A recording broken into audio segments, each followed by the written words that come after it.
Hello. All right, I want you to reach into your bag and I want you to grab whatever oil you can find. Whether you're here or at home, grab an oil, share with a friend.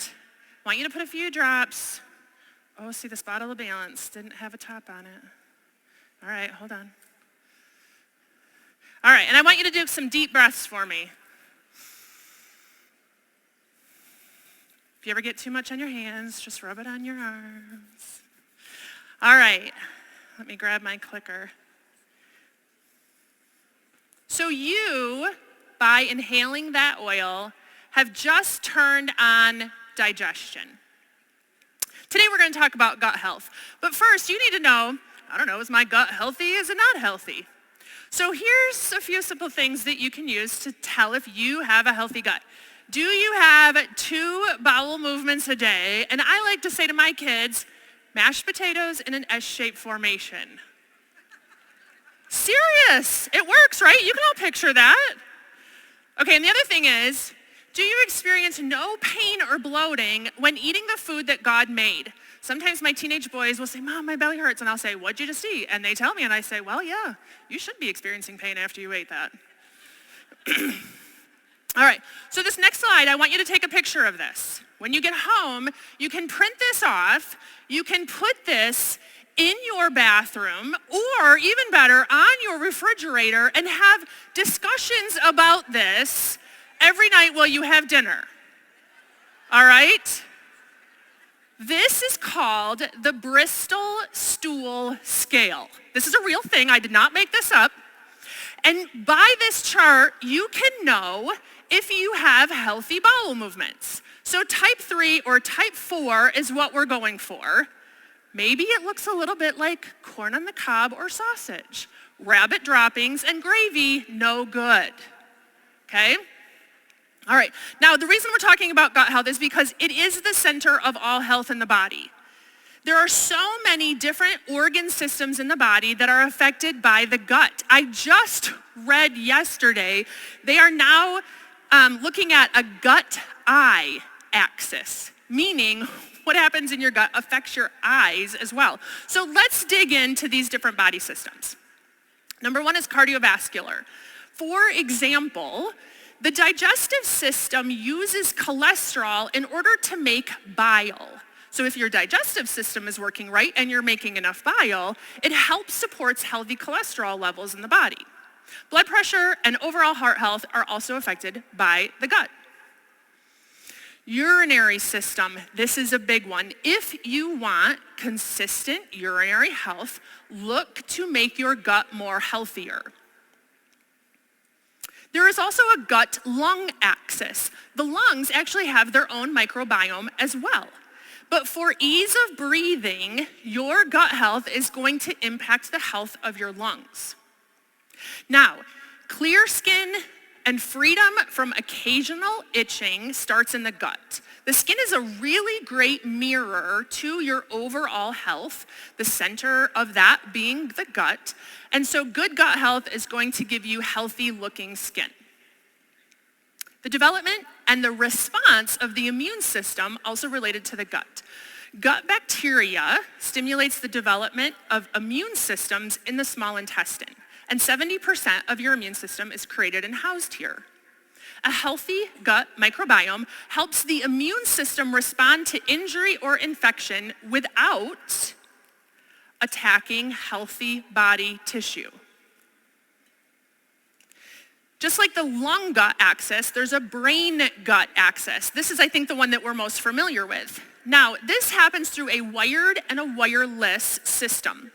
The wired system is the vagus nerve, and the wireless system are the neurotransmitters produced by the gut microbiome.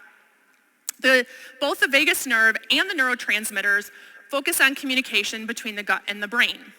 The gut also produces and stores 95% of serotonin as an example. Now, this goes both ways. Stress impacts the gut, but peace also impacts the gut. And vice versa, healthy food that we eat can help bring peace to the brain. Poor gut health can affect the inflammatory response, which can disrupt hormone-producing glands like ovaries, thyroid, and adrenals. This can lead to imbalance in hormones like estrogen, progesterone, and testosterone. Poor gut health increases the risk of estrogen-related health concerns in reproductive organs. Gut bacteria help to break down and eliminate hormones, especially estrogen, which helps to maintain a healthy balance. When the gut microbiome is disrupted, it can impair hormone metabolism, leading to imbalances. The composition of gut microbiota also has a significant role in regulating the body's sensitivity to insulin. Now, we're going to look at the outcome of two things that make up what we call gut health, and that is digestion and the microbiome. Digestion is the process of breaking down food into substances that we can use for energy, tissue growth, and repair. The microbiome is trillions of organisms that live in your GI tract. We always think of bacteria, however, this also includes viruses, fungi, and parasites as well. So let's start with digestion. There's 3 phases of digestion: cephalic, gastric, and intestinal. Cephalic is stimulated by the sight, the thought, the smell, the taste of food. This happens before we eat. Digestive juices are released before food enters the body. These experiences stimulate the vagus nerve, which sends messages to the stomach, that wired system we talked about. Now, so what inhibits cephalic digestion? Well, anything that stimulates the sympathetic nervous system, which is our fight or flight. Gastric digestion is stimulated by the digestion or the distension or stretching of the stomach triggered by that vagus nerve again. Now, this can be inhibited again by the sympathetic nervous system. It's also inhibited by low stomach acid. Intestinal is started by food moving from the stomach into the duodenum and the duodenum stretching.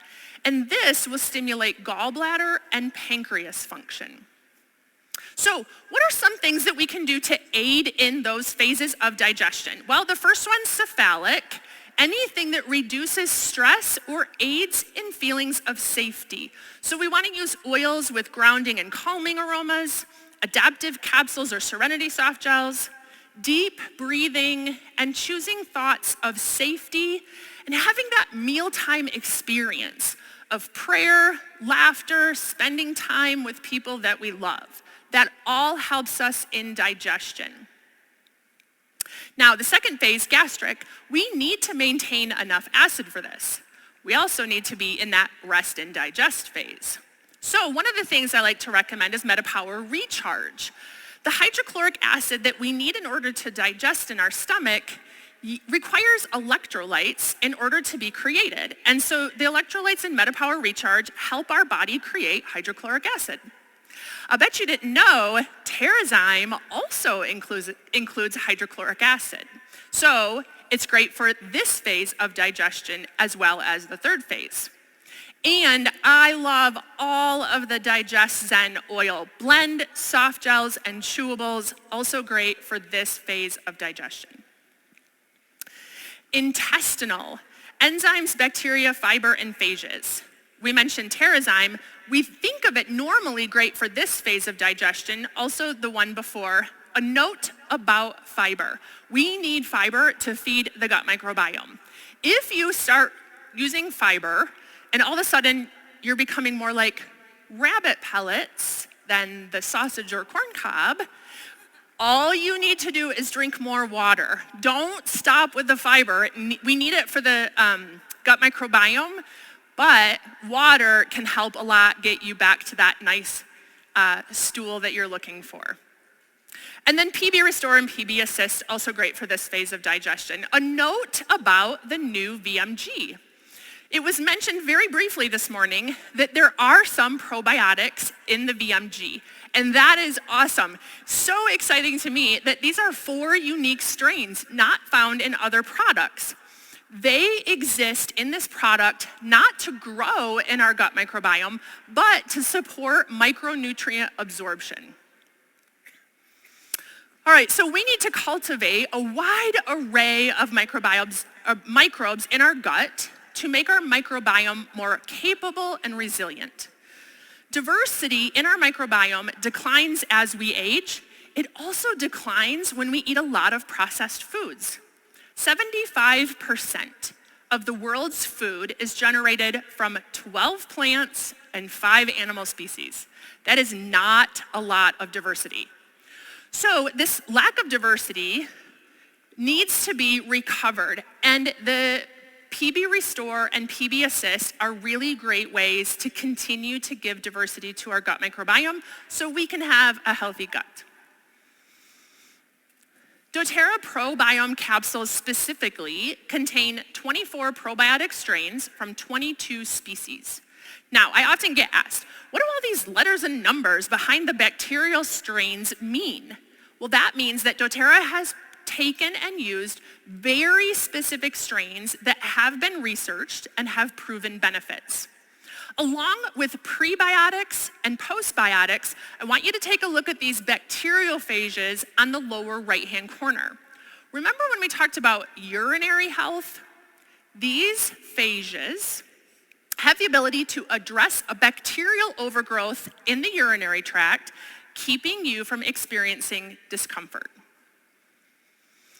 Short-chain fatty acids, bioavailable vitamins and amino acids, peptides, enzymes, neurotransmitters like GABA, serotonin, dopamine. These are all examples of the metabolites that are replenished by the probiotic bacteria in your microbiome. So, do you need a calmer brain? The Lactobacillus brevis in Restore is proven to produce GABA as a postbiotic. When your good bacteria in your gut, particularly the lactobacillus strains in the Restore, perform their own metabolism, they produce butyrate. Butyrate strengthens your gut barrier, it fuels the rest of your gut microbiome, and it acts as a fuel for your brain. So if you have brain fog, you need more lactobacillus. Well, as a nurse, we love case studies, so I've got a few for you. The first one is a 13-year-old boy. He has a history of various interventions starting at age 2, and he needs support to focus at school. The specific need is to support his norepinephrine levels in the brain. We've talked a lot about neurotransmitters. Norepinephrine is a type of neurotransmitter. So, well, it's tempting to go right to the top of the pyramid. We always want to start with gut health, knowing that gut health impacts the brain, right? So we're going to do the foundational health system, which is VMG, the omegas, and PB Restore. We're going to add in the PB Assist Plus for specific gut strains, and we're going to add in fiber because we need to feed the bacteria. Now, if there's more room in his routine and there's more room in the budget, we can go up the next level to rest and manage stress. The Serenity combo is one of my absolute favorites. Not only is this going to help this boy get more sleep, more quality sleep, but it's going to potentially help him during the day to focus as well. Now, while we really like to use Intune and Thinker and tend to recommend those oils for focus-related issues, 13-year-old boys, they only like to smell like BO or Axe body spray.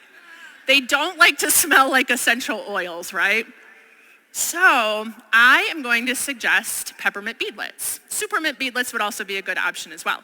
But this is a really nice internal way for him to be able to use them at school, and that mint is going to bring more oxygen to his brain, more ability to focus at school without smelling crazy. All right, this next case study is a 49-year-old woman. She came to me complaining of feeling tired, hormone issues, and she's in that phase of life where she's launching teenagers and caring for her parents, and she said to me that she feels sad and unimportant. Now, I'm sure because of social media, she came to me thinking I was going to fix the hormones, right? Well, I dug in a little deeper, I asked some more questions, and it turns out she has a history of digestive issues. When I asked some more questions, She said she has 1 bowel movement a week. Ah! All right, so as much as she wants to work on a specific thing, we're gonna work on gut health because that's gonna be the foundation of everything. So we're gonna start with that foundational health system of VMG, the E Omega, and the PB Restore. Just like before, we're gonna add in the PB Assist Plus for the gut. We're gonna add in fiber to feed those bacteria.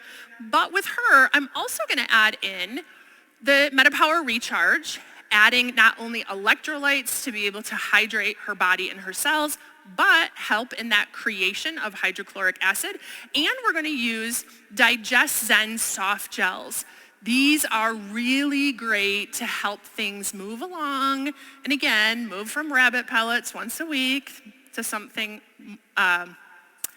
more enjoyable. Let's face it, right? Okay, so again, if there's more room in the budget, room in the bandwidth of doing things, I like to add in Mito2 Max and basil. These two are so good for adrenals, for energy, for feeling like you can get the things done that you want to throughout the day and reduce your stress a little bit while you do it. Going up the wellness lifestyle pyramid to rest and manage stress, the emotional aromatherapy line is some of my favorite oils. Not only because they smell great, but because it gives people a chance to stop and think about, how do I feel? It brings this emotional awareness that we need at different times of our life. And last but not least, top of the pyramid, where maybe you're tempted to start, but I would encourage you not to, would be phytoestrogen and Claricalm. I love these two products, and I have begged doTERRA for years to let me teach you guys about phytoestrogen, but here we are talking about poop, okay? So, as much as you want to do that phytoestrogen first, let's get her pooping twice a day first, and then we can go there. Okay, so what about you? If I were up here talking about you, what would I say about you? Whether it would be your urinary system, your brain, your endocrine system, regardless of what your list would be up here, I want you to know that starting with gut health, taking that Bristol stool chart and hanging it up in your home and making it a source of conversation, that's gonna be the place to start to get the most benefit in all areas of your health. Thank you.